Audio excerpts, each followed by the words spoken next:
Hi guys, Mami Parkis here. So I've been busy this past few days kasi alam nyo naman na napapanahon para tayo ay mag-comply sa ating renewal ng mga business permit. So ang pag-uusapan natin for today's video ay tungkol sa journey ko sa pag-comply ng ating renewal at tatalakayin din natin kung sino ang mga negosyo, kung anong mga negosyo ang require lamang ng specific business permit. At syempre, magsha-shoutout tayo and to tell you guys, this would be my last vlog for now about Ma'am Rose Jams. Syempre, due respect din to her. Ayoko din naman wala namang nag-iisip, pero syempre, dapat nasa atin yung initiative na magkusa na tayo na hindi naman na dapat laging tinatapik, 'di ba? Kasi ayoko ding unahan ko na wag mag-isip yung iba na ginagamit ang sitwasyon ni Ma'am Rose Jam para magkaroon ng topic sa kanilang video. Okay? So, wala akong naririnig ng mga violent reactions. However, ako yung nagkusa kasi we have the initiative, no, and due respect to our Ma'am Rose Jam. Okay, anyway, bilisan natin ng konti kasi it's already 3 o'clock in the morning. Sobrang napaka-busy ko talaga. Ang dami kong mga trabaho at dahil din hanggang BIR ay inayos ko dahil again, taon-taon naman ay nag-aayos tayo, nagpa-file tayo ng for the last quarter of 2551Q and our income tax return for the year 2025. So, yung aking inventory list, sa aking case, we are required to comply with that, pero si Ma'am Irene na ang pinapaayos ko niyan. Actually, yung last year ko din, na 2024, pinaayos ko kay Ma'am Irene din. So, yung 2025 naman na inventory list at ipapasa ngayong bagong matapos ang January 30, ay si Ma'am Irene pa din ang gagawa. No? So, ang ating tax assistant ang siyang bahala na dyan. Dahil ako ay sobrang busy, hindi na ako makakaalis para magpunta pa ng BIR at magkaroon ng additional na trabaho. So, kaya din ako talagang inumaga. Actually, kahapon pa ako ay magdamag nagising dahil nagkaroon din ng glitch, nagkaroon ng problema pagdating sa pagsisend ng filing, ang system ng EBIR form. So, kaya kanina ay inulit-ulit na mag-send at nagloko pa ang printer ko, hindi sila magtagpo ni Lapi ko, kaya naman inayos pa. Pero ganun din, hindi rin talaga sila magtagpo. Kaya ang ginawa ko, pinicturean ko na lang from the Lapi yung aking mga final at saka ko siya pinrint dito from my cellphone. Kasi si cellphone ko at saka si printer nagkakasundo. Pero si printer ko at saka itong si Lapi ko, hindi ko alam ba't sila magkasundo. Anyway, so, I've been busy this past few days. Last Tuesday, I don't know what date is that? January 13, nagkandak ng inspection and visit ang mga taga-barangay para malaman kung sino ba ang mga complied na at hindi pa, to remind them. And syempre, kung may makikita sila ng mga tindahan na i-require nila na mag-comply. So, we are supposedly scheduled, me and Ate J, go out on Thursday. So, ibig sabihin, Martes nagkandak ng visitation, pero Thursday pa kami talaga dapat magko-comply kasi nga, yun lang yung time namin na napag-usapang maaari kaming makalabas. Busy, di ba? At syempre, kung sino ang maiiwan dito sa tindahan. So, the next day, Wednesday, January 14, bumalik ang mga taga-barangay at may dala na silang sedula at business permit. So, that is very, very helpful sa amin ni Butika kasi syempre, mabilis na kaming makakapag-comply dahil hindi na namin kailangan lumabas at hando na sa harap namin yung barangay business permit. So, kaya naman, we complied. Ito ang kwento ko lang sa inyo. Kasi, last year pa implemented na from 500 magiging 700 na ang aming barangay business permit kasi for renewals. And syempre, depende din sa klase ng negosyo kung malaki ba o maliit. So, meron silang mga consideration na ibinibigay. So, for renewals, usually ay 700. Last year, implemented na. But last year, I only paid 500 pesos. Eto kasing kwento niyan. So, nung nagpunta ako doon, sinabi nga sa akin last year, sabi ko, kukuha po ng business permit. Renewal po ba? Sabi ng taga-barangay. Sabi ko, opo. Okay. Ma'am, alam na po ba na 700 na po? Meron po tayong increase na 200 para sa mga renewal. So, sumagot ako. Alam niyo po, wala po sa akin problema kahit maging 1,000 pa yan. Para sa barangay natin, okay lang. But the point is, wala pong programa para sa amin to protect us ng mga existing businesses na magkaroon ng patas na laban pagdating sa negosyo. Kasi hindi po ba ang rules ay maliit, malaki, you are required to get or to comply with business permit na barangay ang pinakauna. And so, ang sa akin lang po, to be fair, sana po lahat ay i-require. And also, regardless kung 500 or 300 man yan, as long as nagko-comply, wala po sa akin problema. Pangalawa, kung sino pa po yung mga nagsulputan na maliliit, sila pa po yung nagtitinda ng illegal na sigarilyo. They are keep reasoning out na maliit lang sila but they selling that. So, hindi na po ako magsasalita kung sino-sino sila, pero wala pong protection para sa mga lumalaban ng legal at patas na katulad namin. Dahil apektado kami sa kanila. And nagtitinda din sila ng alak at sigarilyo. So, kung tutuusin, dapat nasa amin ang consideration. And then, again, hindi po ako against sa mga gustong maghanap buhay at gustong lumaban. Pero patas lang dapat. So, yun yung sinabi ko sa barangay. And then, hindi pa available yung pagpirma doon sa barangay clearance ko, sa business permit. Kaya naman sabi ko, sige po, babalikan ko na lang, bibili lang ako school supplies. Pagbalik ko, they said na 500 lang muna ang i-ano nila sa akin, i-charge. At next year, 2025 nga, ay next year, 2026, ay i-implement na nila sa akin yung increase na 200, additional 200, na which is magiging 700 na. Sabi ko, wala pong problema. Again, inuulit ko po, hindi ko po kine-question at hindi ko po ako nagrereklamo sa increase. Ang gusto ko lang po, maging patas ang compliance ng lahat ng nag-i-exist na negosyong sari-sari store sa lugar namin. So, yun. Sabi ko, to be clear lang po. So, yun. Anyway, yun nga, at nung Wednesday nga ay 700 na ang aking binayaran. And again, pinaalala ko sa mga officer na suyurin nyo dahil maraming tindahan sa mga inner lot. Kasi, alam nyo naman, yung iba dyan bumibili pa sa akin, di ba? Sa akin pa nga kumukuha na ititinda. So, just to be fair lang. Okay? So, pagdating sa mayor's permit, wala na akong ano sa kanila. Hindi ko na sila pakikialaman. Basta sa akin, at least barangay business permit mag-comply. Kasi ito ang pinakamababa at pinakaunang compliance pagdating sa business permit. Okay.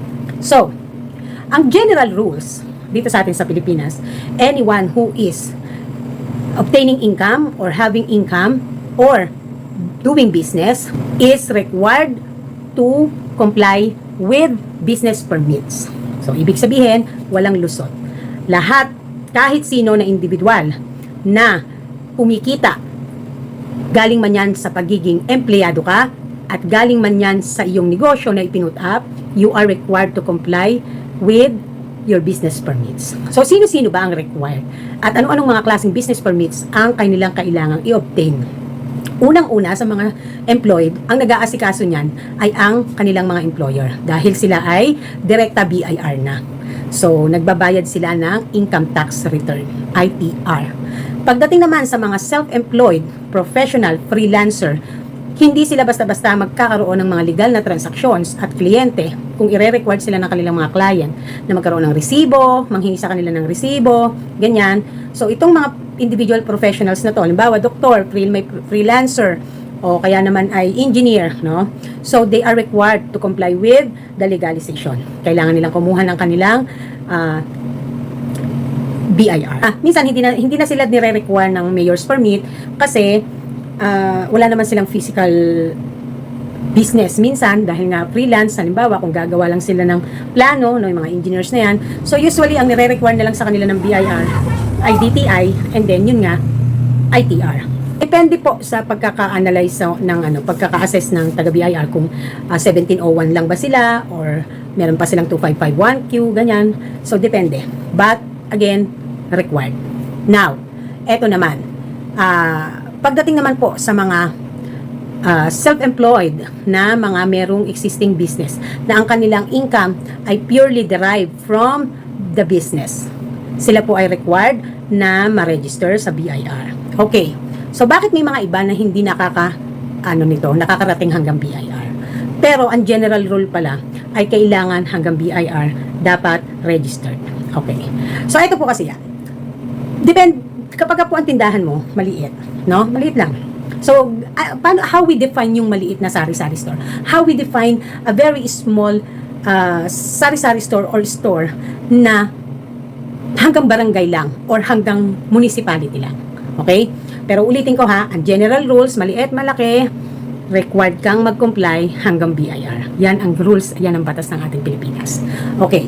So, kapag po kasi minsan, may nagiging changes or amendment or ordinansa ang ating mga local government like barangay and municipality or city na ibababa to give consideration to those small stores or businesses na sila ay maaaring hanggang barangay lang, or kaya naman ay hanggang mayor's permit lang, or kaya naman ay mababa ang kanilang babayaran.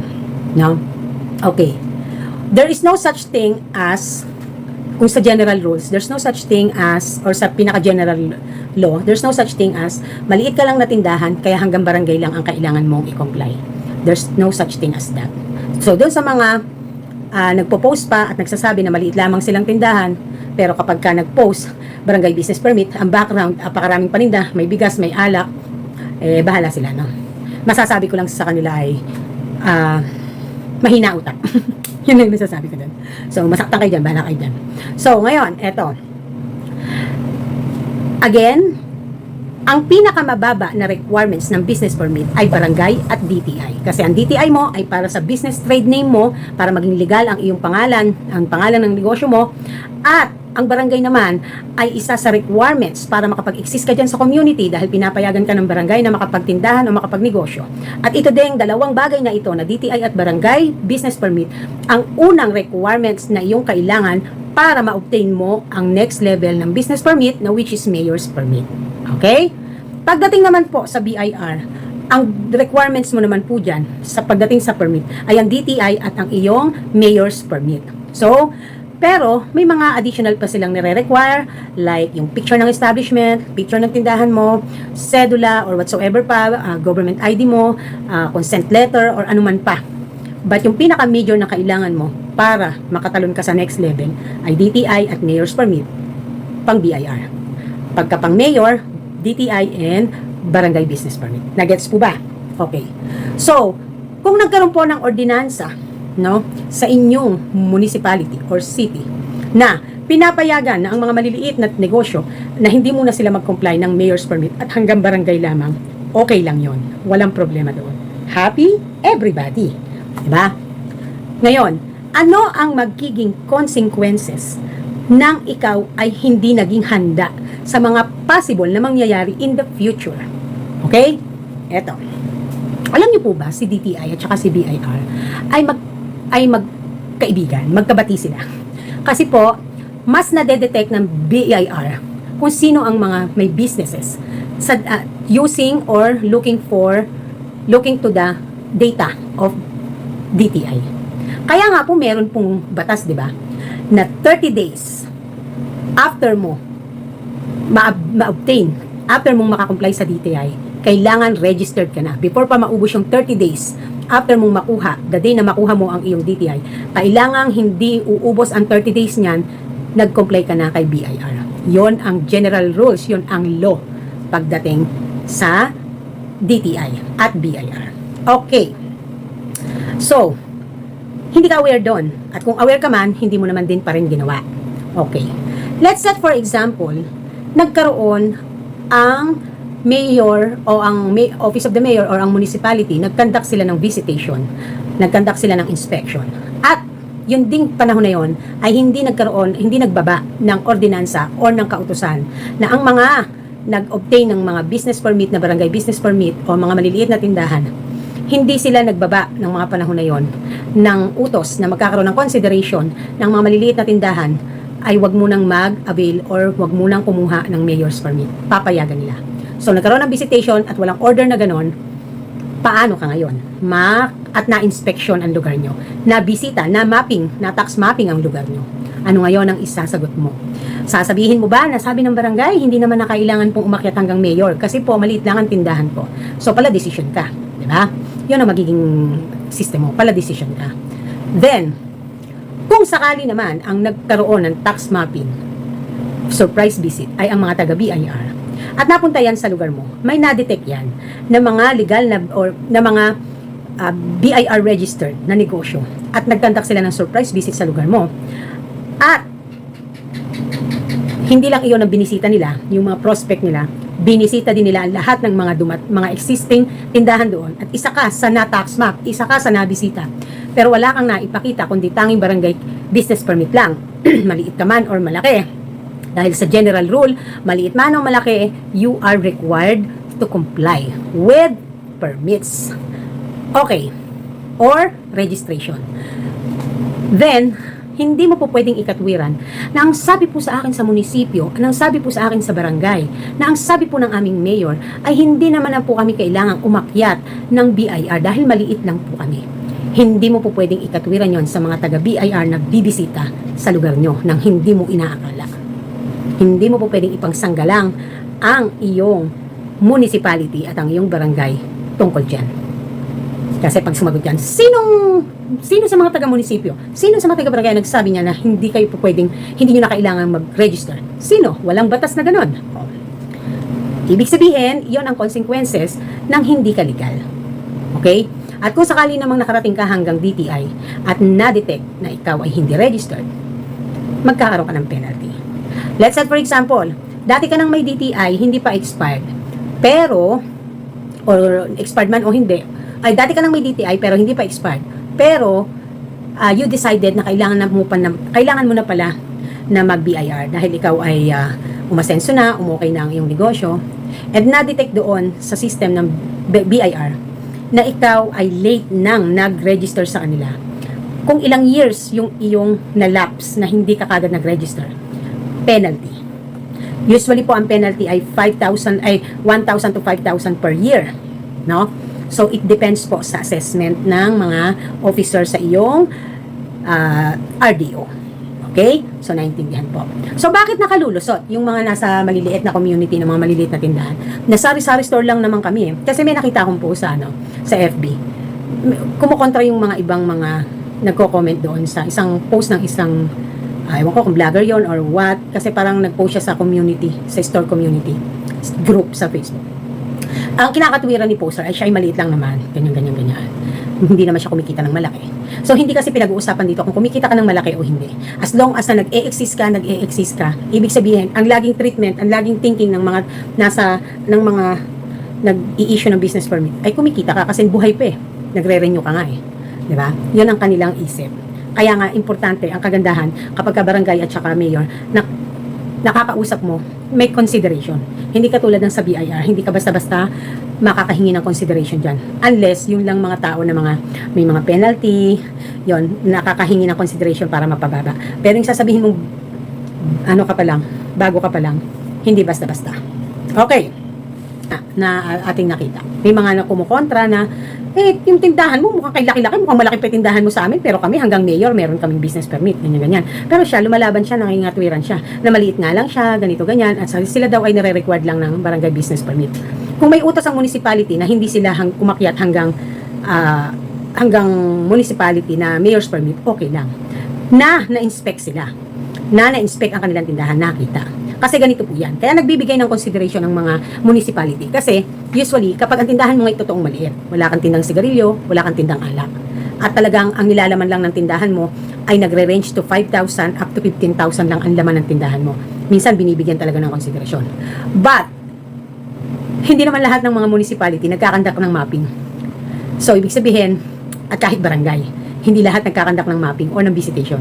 So, nakita sa pangalan mo, sari-sari store kasi, no? Ito minsan yung advantage ng ang pangalan ng negosyo mo ay may kadikit na nakalagay na sari-sari store ang name. Kasi, kung hindi sila nagkakandak ng visitation, ang talagang isip nila, maliit na sari-sari store lang ikaw.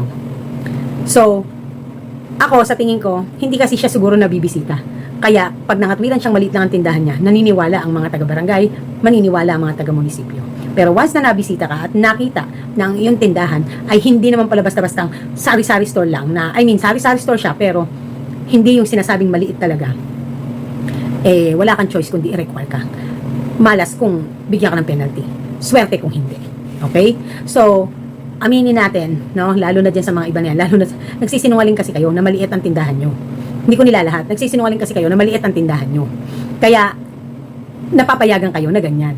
Pero kung sasabihin nyo yung totoo, hindi kayo papayagan na barangay lang ang meron kayo. Dapat naka-mayor kayo o hanggang naka-BIR kayo. Kasi doon sa mga comment, nagsasabi kami nga, liit parang maliit pa sa tindahan mo, hanggang BIR kami, na-require kami. So, ang kakulangan sa gobyerno natin is yung inspection para maging patas ang laban, para lahat mag-comply.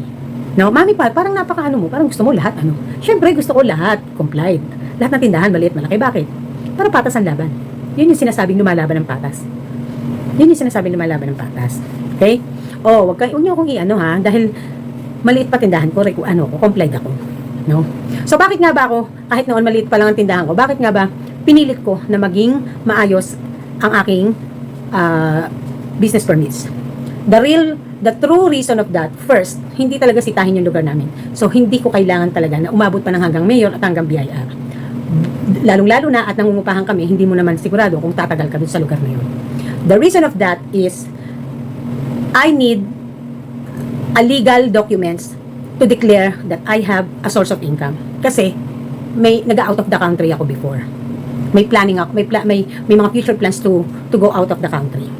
Pangalawa, I have a vision, I have a goal to have a really big store in the future. Yung hindi nangungupahan basta-basta, at kung nangungupahan ay talagang literal na ganito yung pangarap ko. Malaki, no? Literal. So, at least nakaayos na ako at nakahanda na ako. Kasi those times, talagang hindi naman sa pag-ano, hindi ko problema ang pera those times, mga panahon na yon. Kaya, makakita lang ako ng isang lugar o establishment na I can do whatever I want kapag nagnegosyo ako. I can expand, I can explore, I can do the things that I learned from business, ganyan. At least ready na ako kasi I'm already legal. Yon ang reason. So, dito sa mga dito sa ibang mga nagtitindahan natin na maliliit. So, regardless of the reason, kapag ka batas.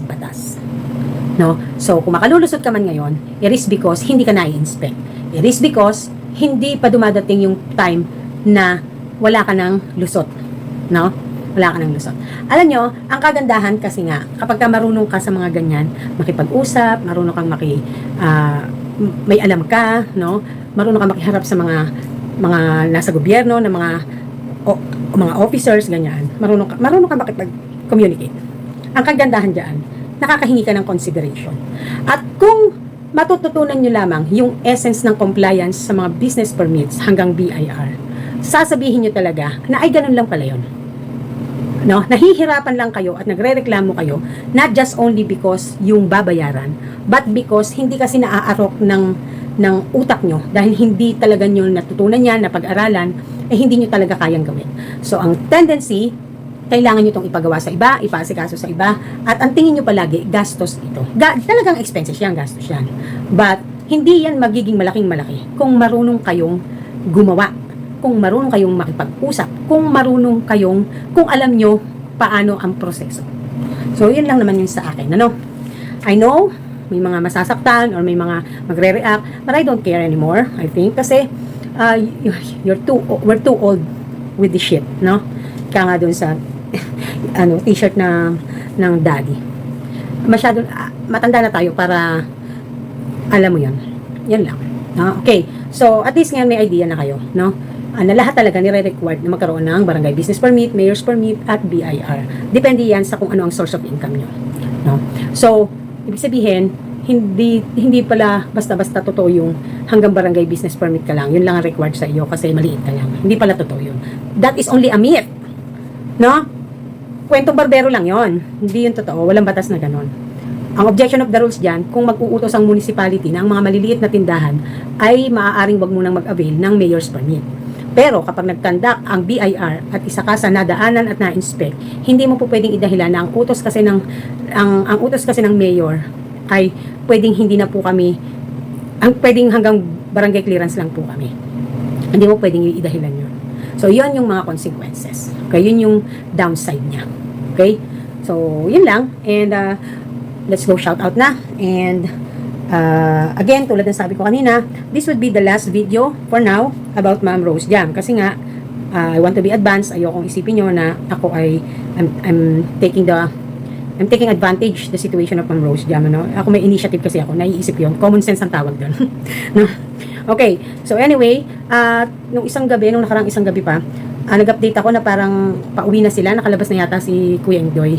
So napakapayat niya. I can't believe it. Kasi nung mga kasagsagan namin ng mga mga nag-uusap-usap, nagkikwento-kwentuhan, si Kuya Indoy, malaman, no? Ngayon napakapayat. Nagulat ako. Ngayon ko na lang kasi siya talaga ulit nakita sa video. Pero doon sa Facebook ko siya nakita. Doon ako kasi hindi laging basta-basta agad-agad nag-update si Ma'am Rose sa YouTube. So yan. So, shout out to Judith Ramos. Parang kahit saan matumal. Shout out, Mami Pat. Anyway, may balita nga pala, no? So, nung nakaraang week pa pala,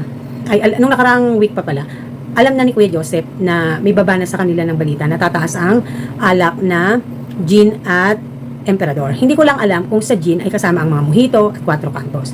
Kasi nung last time na nagtaas yun, kasama ang lahat. Pati mga mojito at saka 4 cantos. Hindi lamang ang gin below. So sa emperador naman ay lahat ng size ay tataas. Ang alam ko. So, there is no definite date and definite amount kung magkano ang itataas per box, at yung sa date there is no definite. Pero yung mga ibang subscribers natin nagsabi na dyan sa mga comments na February sa kanila magtataas na, sabihan na sila. Yung iba naman nagtaas na daw sa kanila. So dito ang talaga yatang pagtataas ay February, first week of February ang pinakamaaga. Pero kasi dito tulad lang natin, no, kapag gusto natin mag-stock ng marami, minsan nangungutang pa tayo para lang makapag-stock tayo. So kami yung nagdi-deliver dito, yung ahente dito, yung big boss din, syempre, para ma-accommodate lahat ng kaming mga maliliit na nagtitindahan. Para ma-accommodate kami na makapag-stock kami at mabigyan kami ng magandang allocation, sila din, they tend to get loan para makapagbaba. Kasi hindi naman din sila nakakapangutang kay San Miguel. Kaya lang, yun nga, para makabawi-bawi sila, aagahan nila kesa doon sa talagang baba na memo ng San Miguel kung kailan tataas. Sila naman, tong mga distributor and mga marketing, mga maliliit na dealer, aagahan nila ang pagtataas, no? So, paano tayo hindi tayo basta makapagreklamo. Bakit? Kasi nag-i-start na din ang black market, no? So, kung namamahalan ka at gusto mong hintayin pa yung February, wala ka na bastang makukuha ng by February kasi nga na-hoard na, no? So, yun naman yung yun naman yung consequences. And kasi naiintindihan ko rin yung big boss kasi nga nangungutang pa para lang maibabaan ng napakaraming stocks ng San Miguel sila at kami ma-distribute sa aming mga customer nitong mga ahente namin na to, no? So yun. So wala tayong magagawa, no? Kahit ako nag-iisip ako kung paano ako gagawa ng pera dahil sa dami ng gastos ko ngayon, dahil nag-file ako ng BIR, business permit, daming gastos, bayad pa sa renta, bayaran ng renta, pinausod ko nga lang, no? Dahil nga to give way yung ibang mga expenses na napaka-importante din. So yun. Okay, anyway, next would be Marites Gilera. Nakakatawa po kayo, ma'am. Ang galing nyong magpayo. Hanga po ako sa malawak nyo pong kaalaman. Bago lang po ako akong subscriber nyo, pero may mga natutunan na ako sa inyo. Thank you, Marites. Welcome to Mami Parts channel. Sherilyn Gape. Thank you, Mami Part. Kahit hindi po ako nagko-comment, always ko pong pinapanood ang mga video nyo. So, si Sherilyn Gape po ay isa sa mga pioneer subscriber ng Mami Part dito sa YouTube. Thank you, Sherilyn Gape. If I remember, dati nanghihingi din siya ng advice sa atin. Beverlyn Regacho, block na lang natin siya, Mami. Masobrahan tayo ng stress, baka madagdagan ng wrinkles natin. Ang mahal pa naman ng Botox, hindi natin afford. Inhale, exhale, let's add Estee Rose Jam sa ating prayers. I really did. Naniniwala ako yung mga personal prayers natin pag pinagsama-sama, magiging malakas din tayo sa taas, no? Pakikinggan niya tayo. And so, yun nga, no? Hindi naman siya nagko-comment dito. Hinihintay ko nga actually kung magko-comment siya. Hindi naman siya nagparamdam. Siguro talagang kay Estee lang siya talaga nanonood, no? Anyway, Teresita Baron, pinauwi mo na si Indoy kasi walang mag-alaga doon sa kanila, nandyan ang kanyang magulang. So ito na-gets ko na, wala pa lang yung hiwalayan. Ang nangyari pala is si Kuya Indoy, dahil nga may sakit at hindi naman basta mamamanage ni Ma'am Rose Jam na pagsabayan ng pagtitindahan at pag-aalaga kay Kuya Indoy, they better decided na si Kuya Indoy umuwi muna doon sa side ng magulang niya para doon magpagaling, doon magpahinga, parang ganon, di ba? So yon, kaya nga sabi ko next time kukumpletuhin nyo kasi minsan hindi ko naman nire-review talaga ang mga comment nyo. Kapag kailan ako nag-shoot ng vlog, doon lang din ako magko-comment, magbabasa. Okay? Flor de Lisa Abogado, Mami, lang, wala bang unang pamilya si Daddy Park? Okay lang na hindi masagot kung masailan or personal na. Nung kami, okay lang naman kasi I think di naman masyadong yun. Nung meet kami ni Daddy Park, year 2017, he is already divorced 17 years. So, plus 8 years. So, parang nasa 25 years na siyang divorce. So, yan. And, meron siyang 2 boys. Yung panganay, halos kaidaran ko. Tapos, baka mga 3 taon lang yata ang tanda ko doon sa bunso ni Daddy Park. At they are already settled. They already have family. May mga asawa na rin. So, yung paminsan-minsan, nakakausap ko sila kapag nagkakataon na may mga okasyon, mga birthdays, nagbabatian sila through video call. So, and then nag-i-exist ako. So, yun. And then nagkikwento din naman si Daddy about me, about sa mga bata tungkol doon sa Canada kapag nasa video call sila. So, yun. Kaya, okay naman. Pati yung kanilang pati mga manugang na babae ni Daddy Park, nakakabatian ko rin sa video call. Ganun. So, yun. Anyway, Ellen Pilar, hi mami, always watching po, love you, thanks po for sharing po, kasi ako gustuhin ko man magbibili ng mga organizer na makakatulong sa tindahan ko. Unahin ko muna ang mga items na ititinda ko. Mami, gaya ng store ko, nagpapalaki pa ako, hoping mga months or year, makakabili din ako niyan para sa ikagaganda at ika-organize ng mga paninda ko. Salamat po. So tulad ng sabi ko, kapag nagpapromote ako ng mga bagay na magiging expenses sa ating tindahan, hindi ko kayo pinupush to do it right away or to buy right away. Ang sa akin, ang sinusulong ko pa rin ay ang pagtitipid. Kasi, unang-una, is ginagawa lamang natin to, yung magkaroon ng improvement kapag ka afford ng tindahan, afford ng negosyo, kayang bayaran ng expenses, di ba? So, tatanong ko nga doon sa kapatid ng best friend ko, kasi former employee yun ng Mercury Drug. Kasi sa Mercury Drug, napapansin ko, yung mga organizer nila doon, maraming organizer sila ng mga gamot na made of boxes and then naka-wrap ng plastic cover, naka-plastic cover, and then may label. Tapos yung label pa minsan is handwritten lang using marker. So, tanungin ko nga kung bakit gano'n ang kanilang organizer. Ever since nung bata akong lumalaki ako, ganun ko nakikita yung mga organizer ng mga Mercury. No? As time goes by, yung mga maliliit na mga, ng mga butika, ng mga pharmacy, nag-adapt na din sila sa plastic. Kasi nga, iba naman kasi ang mga maliliit na mga butika, di ba? Open yan, mas madali ang alikabok. Kasi kapag nga plastic ang gamit mo, nagtatagal, kapag ka nabasa, pag inalikabukan, maaari mong basain, maaari mong malinis ng Pero pagka kasi mga karton, pag nabasa, molds ang kalaban. And syempre, yung alikabok. Okay? Anyway, okay lang yan. Ma'am Ellen, don't bother. No? Magandang organizer mo, hindi ka naman kompleto sa paninda mo. Anong sense, di ba? Cecilia Altes, Mami Park, pinagbakasyon lang po si Indoy. Ngayon, nga po, nasa PGH si Indoy. There is Karen Balsena, nagkasakit at kaya pinauwi ni Madam ST kasi mahihirapan siya pag-alaga kay Indoy at sa tindahan. Amira Samiliano, my pretty mommy, always inspired ako sa mga advice nyo. Thanks much po sa help at sa lahat ng mga followers mo. Ito po yung title ng video ni Madam ST. Update sa buhay at hanap buhay, pababa ang benta ng tindahan dahil nadali na ni Dali. Sorry po Madam ST and Mami Park kung ganun yung comment ko, kulang sa info, yun lang po ang naalala ko at baka may mali ako nasabing dahilan. Sorry po talaga. It's totally okay, Kimberly, no? Sabi to ni Kimberly, it's totally okay. Hindi ko lang talaga na-gets nung una. Kasi nga, minsan nga, hindi naman ako talaga nagbabasa ng mga comments bago ako mag-shoot ng vlog. Kaya kung ano agad yung nabasa ko, yun agad ang aking mako-conclude. No? So, wag kang mabother. Di naman ako galit. No problem dyan. At least ngayon malinaw na. Okay. Buhay Tinderella sa isla. Watching Mami Park. Kinig lang ako lagi sa mga payo mo. Hehehe. Arlene Gonzalez. Thank you Mami Parks. Nabasa mo ang madami kong comments. Karel Chris Mendoza, may sakit po kasi si Indoy. Now naman parang nakakonfine sa PGH based sa latest upload ni Madam ST. Ayun. So basahin din natin yung pinakaunang naging vlog ko kay Ma'am ST doon sa mga bagong nag-comment. Okay, kasi tulad ng sabi ko nung nakaraan, ang isa-shoutout na lang natin is yung mga bagong nag-comment. Sabi ni Eva Ferreras, laban lang tayo mga kasari, nadating talaga sa panahon na sinusubok tayo ng tadhana. Kay Ma'am Rose Jam, kaya mo yan, ma'am. Ako, nagkaroon ng breast cancer. Una sa Diyos, pangalawa sa aking pamilya. Kahit pa paano, nakaraos naman. Ayan. Ingat po lagi at I include you to my prayer, ma'am, Ma'am Eva Ferreras, na laban lang din, no? Isa sa, ayoko makakarinig ng mga ganito, yung mga may ganitong, yung ganito klaseng sakit. Kasi, alam mo yon. Ay, paiyakin pa ako ni Ma'am Eva. Basta laban lang, Ma'am Eva, ha? Kung para malibang ka, kung gusto mong mag-comment dyan sa mga videos ko, edi mag-comment ka, ha? Okay. To somehow ease your pain, ganyan, or gusto mong malibang, ganyan. Kung may mga nararamdaman ka na gusto mong i-express, mag-comment ka lang din sa mga video ng Mami Park. Helen Bosio, tama yon Mami Park. Ganun talaga ang negosyo na lalo sa sari-sari store na maraming nagsulputang mga malalaki pa. So, yun lang. And thank you very much for everybody for watching my video at sana po i-follow niyo ako sa TikTok, Mami Park Official 24. Ay, Mami Park 24 Official, ha? At sa ating Facebook na Mami Park. So, thank you and grabe na pagod na ako. Anyway, bye.